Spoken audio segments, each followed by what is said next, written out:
Bonjour à tous, c'est Alex de Giro News. Aujourd'hui on se retrouve pour une vidéo qui va vous montrer comment est-ce qu'on peut charger un firmware personnalisé sur la M365 de Xiaomi. L'idée étant de mettre des firmwares qui permettent de débrider la vitesse maximale ou d'augmenter le couple disponible. On a donc une trotte qui va rouler un peu plus vite, entre 25 et 30 km/h, et surtout qui va avoir un peu plus de pêche. Par contre, avant de commencer, un avertissement important, c'est des manips qui ne sont pas officielles. Je ne suis pas responsable si jamais il arrive un accident à votre trottinette, et personne ne l'est à part vous. Il faut faire attention, on modifie le comportement des composants électroniques et notamment du BMS. Donc la façon dont dont on tire sur la batterie pour alimenter le moteur, on va demander à la batterie de fournir beaucoup plus de jus. C'est pas forcément sans dommage, donc voilà, ne vous lancez dans ce genre de manip que si vous êtes sûr de votre coup et que si vous vous sentez capable de changer un fusible en cas de problème. Après les avertissements de routine, écoutez, il est temps de vous montrer comment est-ce que ça fonctionne. Alors c'est assez simple, on va allumer la trottinette. Il faut se munir d'un appareil Android, donc moi ici c'est une tablette, et il va falloir que vous installiez l'APK M365 Freedom, je vous mettrai les liens dans la description ou sur Giro News. Quand vous avez installé cette application, vous allez devoir autoriser les sources inconnues pour l'installer. Ensuite ça fonctionne très simplement, ça se connecte en Bluetooth à la trottinette, et vous allez pouvoir vérifier quels sont les différents firmware chargés sur la trottinette, ou installer ceux qui sont disponibles. La première étape, c'est de se connecter. Donc, connect, vous sélectionnez l'item qui correspond à la trotte. Et dans un premier temps, ce que vous pouvez faire pour vérifier que tout fonctionne, c'est demander check version. Donc là, en fait, l'application va interroger la trotte pour savoir quels sont les firmware qui sont déjà chargés. Donc là, vous voyez que moi, j'ai le BMS en version 1.15, le contrôleur Bluetooth en version 0.72 et le firmware principal en version 1.30, parce qu'en fait, j'ai déjà chargé un firmware modifié. Voilà les différents firmware que vous allez pouvoir charger. DRV 130, ça correspond au firmware officiel 1.30. DRV 134, c'est le firmware 1.34, le dernier en date, celui que vous avez normalement sur votre M365. BMS 1.07, c'est un ancien firmware BMS modifié ici qui va nous permettre de limiter la réduction de puissance quand la batterie se décharge. BMS 1.15, c'en est une autre version. Et vous avez les deux firmware qui nous intéressent principalement, c'est CFW, Custom Firmware, et Custom Firmware Weak.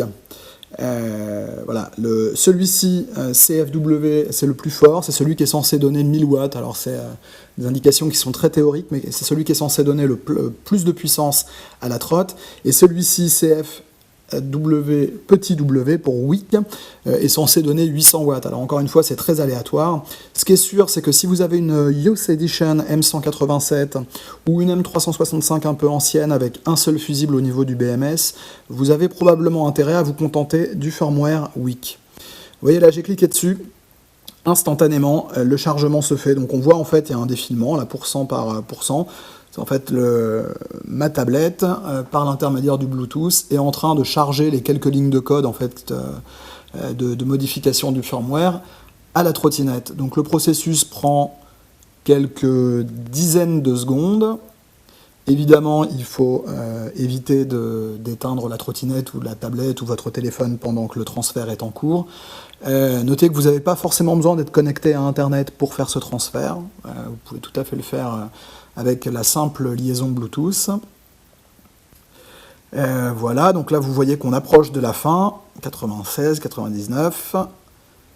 Hop, là on est bon. Donc vous voyez l'indication down qui signifie que c'est fait. Je peux demander un check de la version et on voit que tout s'est bien passé. L'énorme avantage de ce système, c'est qu'il est réversible. Vous voyez là j'ai chargé un firmware modifié. Si jamais je veux revenir en arrière avec un firmware officiel, eh ben, je peux le faire. Le processus redémarre. Ça prend à peu près aussi longtemps. Voilà, donc il n'y a pas, en théorie, il n'y a rien d'irréversible. Si jamais le firmware que vous avez sélectionné ne vous convient pas, c'est tout à fait possible de revenir en arrière.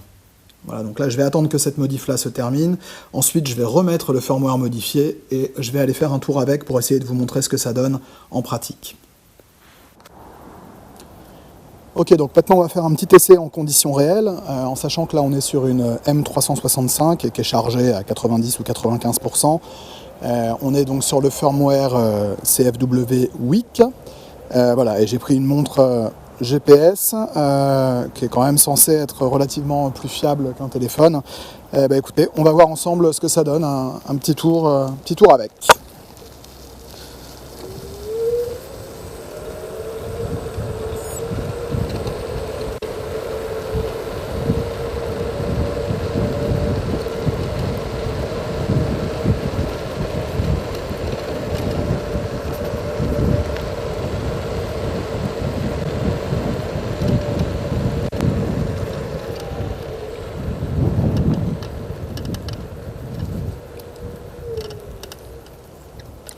Alors, on remarque 2-3 choses.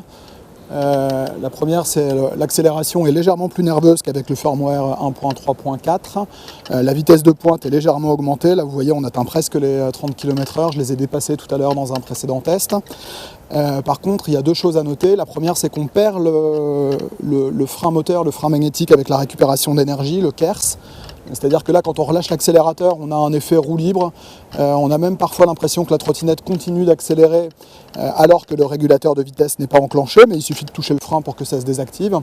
Et puis le deuxième point, justement, c'est le frein. Il est un peu plus brutal, notamment au niveau de la roue avant, il y a un à-coup qui est un peu plus prononcé. Hormis ça, c'est quand même tout à fait agréable à utiliser. On a vraiment un surcroît d'énergie. Voilà, et d'accélération.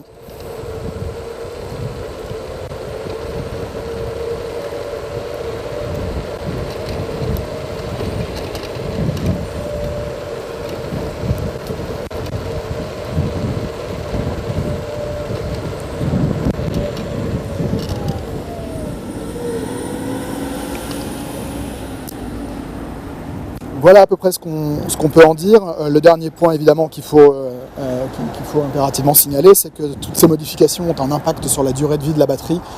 Fatalement, si on accélère plus fort et si on se déplace plus vite, évidemment on consomme un peu plus vite la réserve d'énergie disponible. Voilà, donc si vous chargez ces firmware, attendez-vous à voir votre autonomie baisser un peu. Voilà, on espère que ça vous servira. Peut-être que ça vous donnera envie de faire des modifs. En tout cas, si c'est le cas, n'hésitez pas à partager votre avis, à nous faire part de votre retour d'expérience dans les commentaires sous la vidéo ou directement sur Giro News. Et puis nous, on vous donne rendez-vous très bientôt pour de nouvelles infos. Ciao!